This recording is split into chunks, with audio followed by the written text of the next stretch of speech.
आप सभी रसिक श्रोताओं का मैं अन्नू कपूर हार्दिक अभिनंदन करता हूं, वंदन करता हूं इस शो में जिसका नाम है सुहाना सफर विद अन्नू कपूर।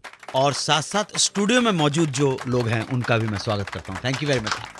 अन्ना साहब चितलकर एक ग्रेट म्यूजिक डायरेक्टर थे, एक से एक गाने दिए हैं। यूं तो उनकी जोड़ी के रूप में लता मंगेशकर का नाम प्रोमिनेंट है, मगर उनके करियर की शुरुआत में उनके अधिकतर गीतों को मखमली आवाज से सजाया था महान सिंगर शमशाद बेगम ने। सी रामचंद्र का म्यूजिक और शमशाद जी की आवाज, यानी कि कानों में पड़ गया मधुर रस। दोनों ने साथ साथ कुछ गाने भी गाए हैं।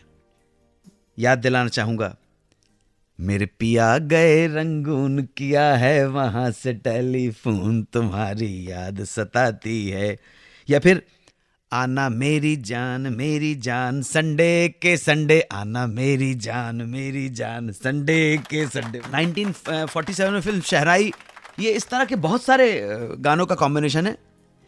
कई सालों तक साथ काम करने के बाद अचानक ये जोड़ी टूट गई। हुआ यूं कि एक दिन एक गाने की रिकॉर्डिंग चल रही थी। रिकॉर्डिंग के दौरान शमशाद बेगम गाने में एक जगह एक लाइन सी रामचंद्र के हिसाब से सही नहीं गा पा रही थी।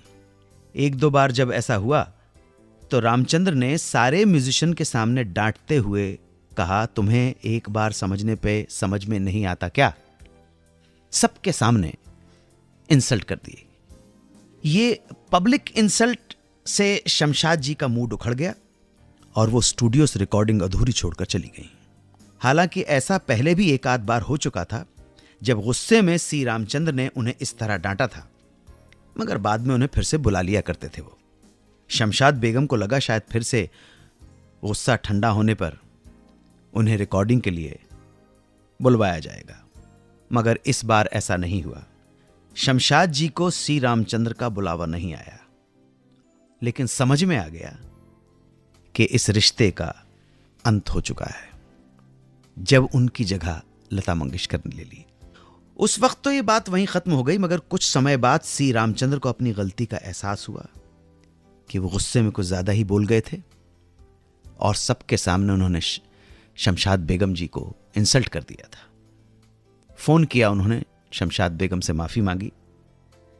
पर इस घटना के कई सालों के बाद एक बार जब सी रामचंद्र बहुत बीमार थे, तब शमशाद बेगम उनके घर गईं और कुछ ही दिनों बाद होने वाले एक प्रोग्राम में जिसका नाम था शमशाद बेगम नाइट्स में, उसमें शिरकत करने को कहा। सी रामचंद्र इस इनविटेशन से बहुत खुश हुए। उन्होंने शमशाद से वादा किया कि वो किसी भी कीमत पर सही होकर प्रोग्राम में जरूर शामिल होंगे और उनके साथ एक बार फिर दोनों का गाया हो सुपरहिट गीत आना मेरी जान संडे के संडे गाएंगे। और ऐसा हुआ भी। अपनी बीमारी के बावजूद सी रामचंद्र शो में शामिल हुए और गाया भी, और इस तरह दोनों के बीच लंबी चली खटास और दूरियों का इस तरह सुखद अंत हुआ। वो कहते हैं ना, all well that ends well. 92.7 big FM पर सुनते रहिए रेडियो का number 1 show Suhana suffer with Annu Kapoor.